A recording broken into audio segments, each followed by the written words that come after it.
Vay kilamiz tamamsa, kaçangacha saklatmamasına. Mavhamaya saklı olduğunu ben. Ay to'tanga qilmay.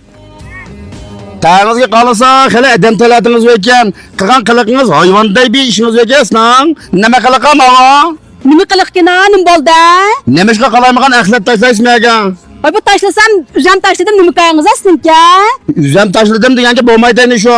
Maya mundoqnaq mening yemmawa, qalaymagan axlat tashlatgan emas. Ha? Maya hammasi mening yem, qalaymagan axlat tashlatgan ya emas mawa. Vay bu siz nima ish qilqadim ha? Mendan bilak odamni tashlabdi axlatni.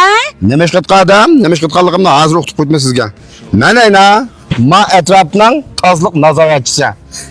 Ha, menga maqsudni tashildingiz. 10 koy jirmani ketadi, menga jirmani qo'ymasga 10 koy. 10 koy to'lanamagan. Vay bir bidani qutini tashlab qo'yganga 10 koy joyman deb qo'ymay qoling. Diqqat qilsam bu bundan keyin. Va diqqat qilmadingiz shu. Voy o'ylab baqinga. Ada diqqat qilay deb qap siz menga quti tashlasangiz, yeni beti yaga axlat tashlasa, yeni beti bilma tashlasa, men axlat do'zga aylanib ketmamtam ya. Danga qana. Bu tozaliqni suytmas deb og'zimizda deganga bo'lmaydi. Mana bunda amal qilsak o'tganam 10 koy pagan qo'ymasam sizga qatti bo'lmaydi. 10 koy olamagan. Vay bu hammadan pulab chiqamsiz siz. Oya qalsam ali be axlat tuydi. Biradani qutini tashlaganga boshaq chaqlish olar odamga. Axlatni ko'rmadingizmi? Axlat tashlamang degan gap. Axlatni ko'rmadingizmi? Axlat tashlamang 10 koy pagan to'lash degan gap. Nimishqa ko'rmaysiz uni? Ma axlatni tashladingiz 10 koy pagan to'laysiz qilanga. Vay men bir diqqat qilay, mening menga axlat tashlamaydigan qadas oldiyatimni mang'il qo'yaman. Ay qanamoy. O hammadan oldiraytangdir. Ma paganni qo'ymay mumkin emas bu. Ma bizning prinsip mava. O men bilib olgan baho emas.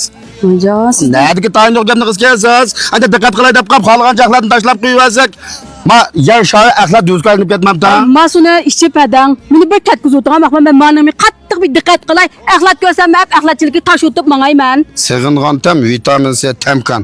Ama o abdan so'ng, lekin demak siz menga hozir paramakcha.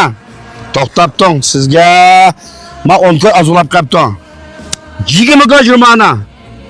Para yo'qlamidingizmi? Biz para olmaymiz. 20 koy olmagan. Hay bu mult asyg'uchikan japa chekibdi, meni qabul qatibdi, mayli bir issin deb suvasamni chaqlish olamsan nima? Ya menga para demedim men. 10 koy jurmaniga 10 koy qo'shib 20 koy oltma. Bo'lmasa menga barmasa. Bu yasmi soyankan ya, bu to'lay bo'lganini bilmay qayshiniz qilingan. Voy xanamoy. Meylimi ya, bir qutusini bergandan keyin yema amroqdim buningga.